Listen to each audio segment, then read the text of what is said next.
अस्सलाम वालेकुम my dear students, my name is Mohammad Raheel Saber, your biology instructor for grade 12। So आज के इस लेक्चर में हम डिस्कस करने जा रहे हैं role of hormones in plant movements. Last lecture में जो हमने डिस्कस किया प्लांट्स की मूवमेंट को और डिफरेंट टाइप्स को, तो उसमें कौन सी मूवमेंट कौन से हार्मोन की वजह से होती है, वो तमाम चीज़ें हमने आज के लेक्चर में डिस्कस करनी है। हमने डिस्कस किया एपिनेस्टी को, हाइपोनेस्टी को, फोटोट्रॉपिज्म को, जियोट्रॉपिज्म को। ये तमाम मूवमेंट्स प्लांट जो है वो शो करते हैं। अब इन तमाम मूवमेंट्स के अगर हम बेस पे देखें तो हार्मोन्स इन्वॉल्व होते हैं। कौन कौन से हार्मोन्स इन्वॉल्व होंगे, हार्मोन्स कितनी तरह के हैं और कौन सा हार्मोन कौन सा फंक्शन परफॉर्म करेगा, इन तमाम चीज़ों को समझने के लिए आइए चलते हैं लाइट बोर्ड की तरफ। हमने लास्ट लेक्चर में डिस्कस किया प्लांट्स की मूवमेंट्स को और हमने उसमें यह भी डिस्कस किया कि अगर हम बात करें प्लांट्स की तो प्लांट्स जो हैं, plants can only express movements. ये सिर्फ और सिर्फ क्या करते हैं, मूवमेंट्स जो है वो एक्सप्रेस करते हैं, शो करते हैं। और मूवमेंट्स हमने पढ़ा था ये बेसिकली है रिस्पॉन्सेस ऑन स्टिमुलस।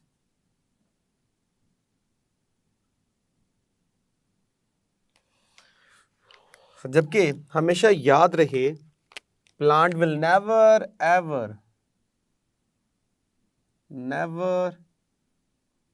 एवर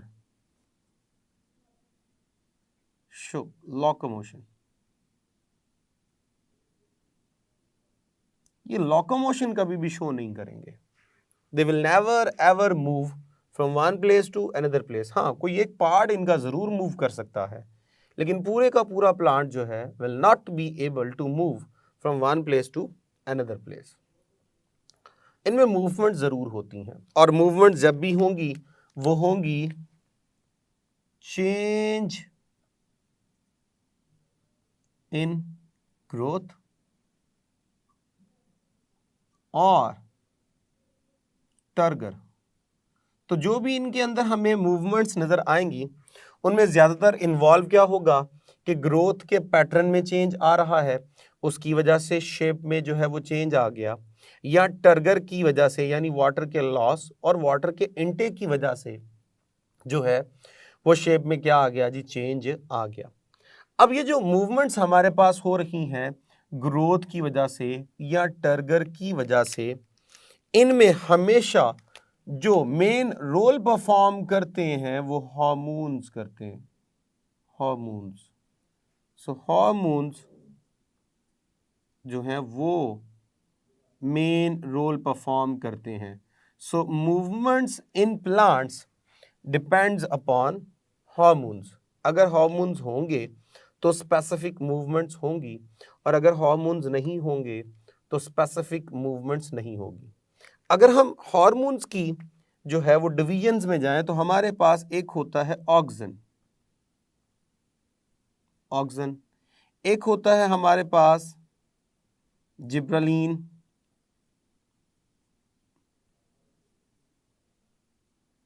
और एक होता है हमारे पास अब्सासिक acid.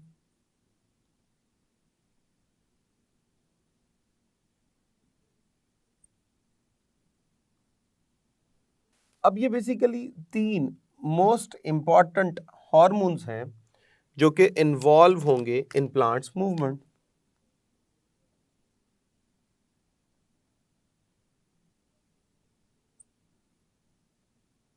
Plants movement.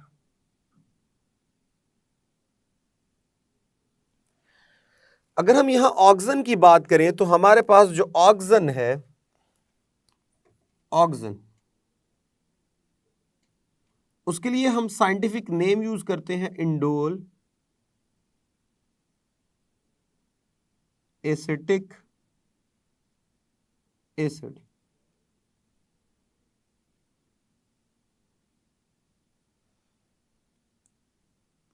Indole acetic acid ये मोस्ट इंपॉर्टेंट ग्रोथ हार्मोन है।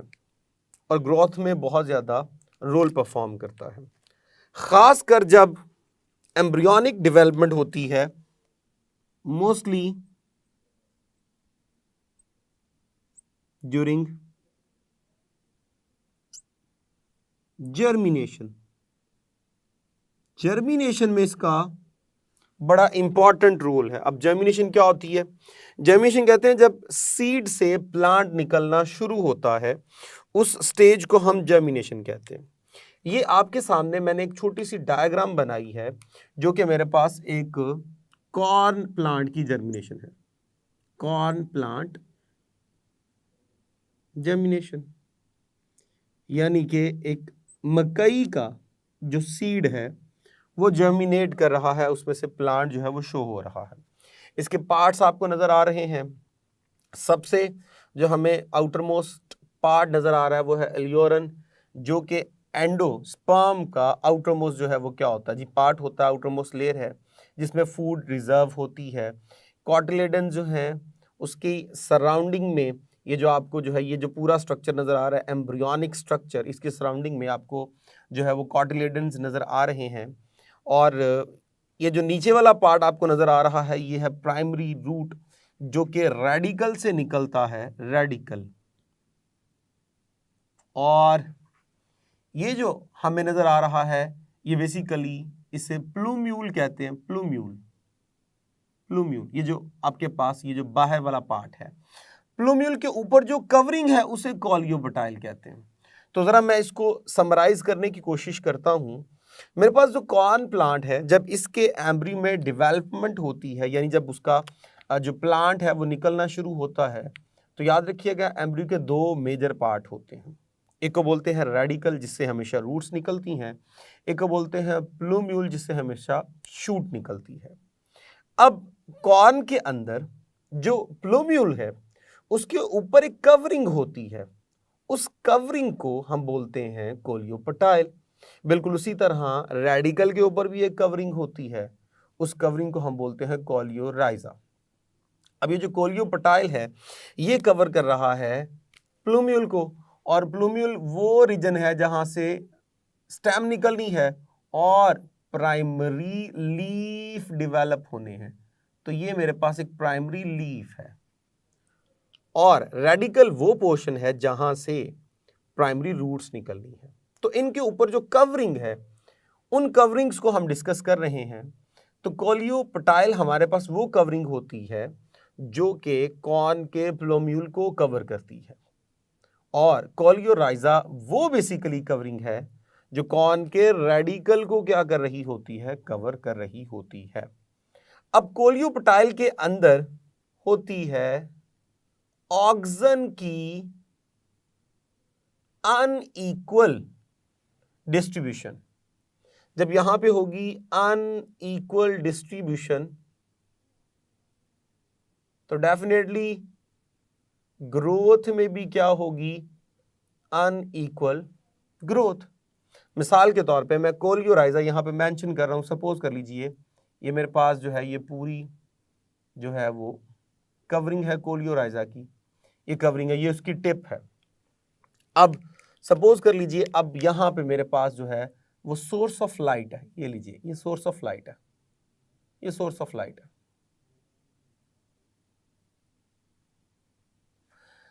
अब क्या होगा, अब यहां पर इसकी दो डिवीजन्स हो जाएंगी। तो इमेजिनरी हम इसकी दो डिवीजन्स कर देते हैं, ये लीजिए। अब होगा ये एक साइड पे ऑक्सीजन कम बनेगा और एक साइड पे ऑक्सीजन ज्यादा बनेगा, ये लीजिए ये ऑक्सीजन ज्यादा बनना शुरू हो गया। अब जिस साइड पे ऑक्सीजन ज्यादा बनेगा वहां पे ग्रोथ रेट ज्यादा होगा, सेल डिवीजन ज्यादा होगी, सेल इनलार्जमेंट ज्यादा होगी, और ये पूरे का पूरा पार्ट जो है ये टर्न कर जाएगा towards the source of light, ये लीजिए ये टर्न हो गया। अब आप देख लीजिए बेसिकली ये हमारे पास डिवीजन थी, तो ये जो आउटर पार्ट है ये क्या कर रहा है, शोइंग मोर ग्रोथ। और ये जो पार्ट है ये शोइंग लेस ग्रोथ। तो देख लीजिए अनइक्वल डिस्ट्रीब्यूशन की वजह से ऑक्सिजन की ग्रोथ में क्या आ गया, डिफरेंस आ गया। अब जब ग्रोथ में डिफरेंस आ गया तो उसकी वजह से ये जो पूरी की पूरी आपके पास जो शूट नजर आ रही है विच इज कवर्ड बाय कोलियोपटाइल, उसमें भी क्या आ गई जी, बेंडिंग जो है वो शो हो गई। अब इसकी जो बेंडिंग है वो towards the source of light है, और लाइट एक एक्सटर्नल सोर्स है, इसलिए हम कह सकते हैं कि ये हो गई फोटोट्रॉपिज्म। तो यही बात आपको समझानी थी कि याद रखिएगा ये जो फोटोट्रॉपिज्म होती है ये होती है ड्यू टू ऑक्सीजन। ऑक्सीजन और ऑक्सीजन भी वहां पे अनइक्वली डिस्ट्रीब्यूट होकर इसको मूव करवाने में, इसको बेंड करवाने में, इसकी ग्रोथ करवाने में इन्वॉल्व होता है। तो फोटोट्रॉपिज्म का जो मैकेनिज्म है वो ऑक्सीजन की वजह से है। इसके अलावा नेगेटिव जियोट्रॉपिज्म इन शूट और positive geotropism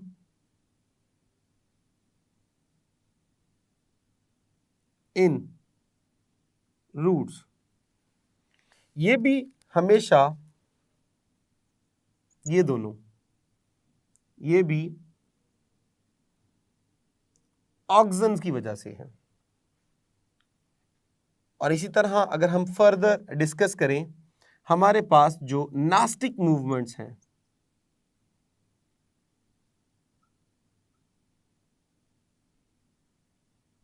in plants,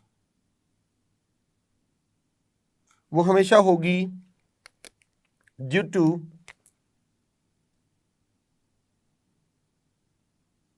unequal ratios of hormones. वहां हार्मोन्स की अनइक्वल रेशियोज होंगी जो कि जिम्मेदार होंगी।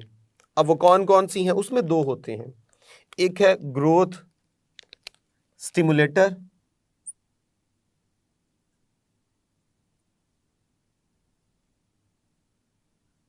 और एक होगा ग्रोथ इनहिबिटर। ये दो जो हैं वो जिम्मेदार हैं नास्टिक मूवमेंट्स के। अब ग्रोथ स्टिमुलेटर कौन है, अभी हमने हार्मोन्स लिखे थे, तो इनमें याद रखिएगा ये जो जिब्रालीन होता है ये ग्रोथ स्टिमुलेटर होता है। सो जिब्रालीन।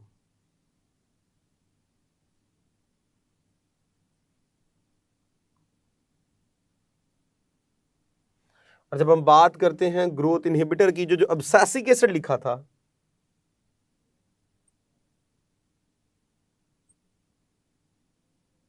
ये ग्रोथ इनहिबिटर है।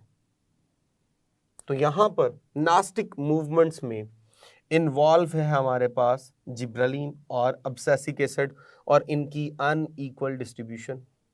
इसी तरह अगर हम फर्दर डिस्कस करें तो हमने एक चीज डिस्कस की थी, एपिनेस्टी और हाइपोनेस्टी।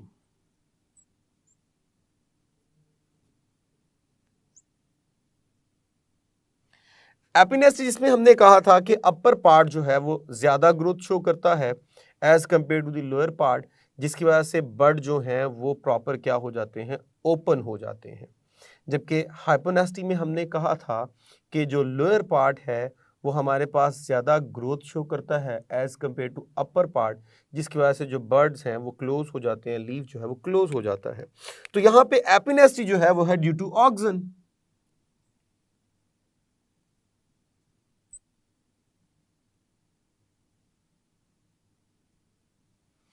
और हाइपोनेस्टी जो है वो है ड्यू टू जिब्रालीन।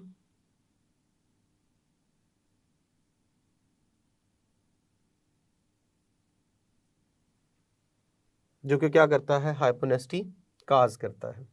तो इस तरह हमने रोल ऑफ हार्मोन्स डिस्कस किया इन प्लांट्स मूवमेंट, और इनके अंदर ऑक्सिन क्या रोल परफॉर्म करता है ये डिस्कस किया, जिब्रालिन क्या परफॉर्म कर रहा है ये डिस्कस किया, और अब्सिसिक एसिड क्या कर रहा है ये भी हमने डिस्कस किया।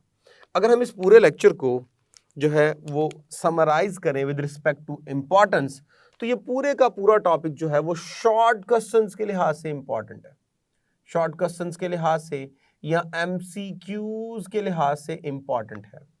यानी इसमें से लॉन्ग नहीं बनता, या तो शॉर्ट पूछे जाएंगे, शॉर्ट क्वेश्चंस पूछे जाएंगे, या फिर इनसे पूछा जाएगा डिफरेंट एमसीक्यूज के पॉइंट्स। मिसाल के तौर पे कोलियोपटाइल की जो ग्रोथ है, उसकी जो अनइक्वल डिस्ट्रीब्यूशन है, या उसकी जो बेंडिंग मूवमेंट्स हैं वो किस वजह से हैं, फोटोट्रॉपिज्म किस वजह से है, जियोट्रॉपिज्म किस वजह से है, या ग्रोथ स्टिमुलेटर कौन है, ग्रोथ इनहिबिटर कौन है, एपिनेस्टी में कौन इन्वॉल्व है, हाइपोनेस्टी में कौन इन्वॉल्व है, ये जो सारे टॉपिक्स हैं, ये छोटे छोटे पॉइंट जो हैं, ये सारे के सारे आपसे एमसीक्यूज के अंदर पूछे जा सकते हैं या शॉर्ट क्वेश्चंस में पूछे जा सकते हैं। लॉन्ग के तौर पे इस क्वेश्चन के पूछे जाने के चांसेस बहुत ज़्यादा कम है। सो होप सो आपको समझ आई होगी। अब तक के लिए इतना ही, इजाज़त दीजिए for next lecture. Thank you very much. अल्लाह हाफिज़।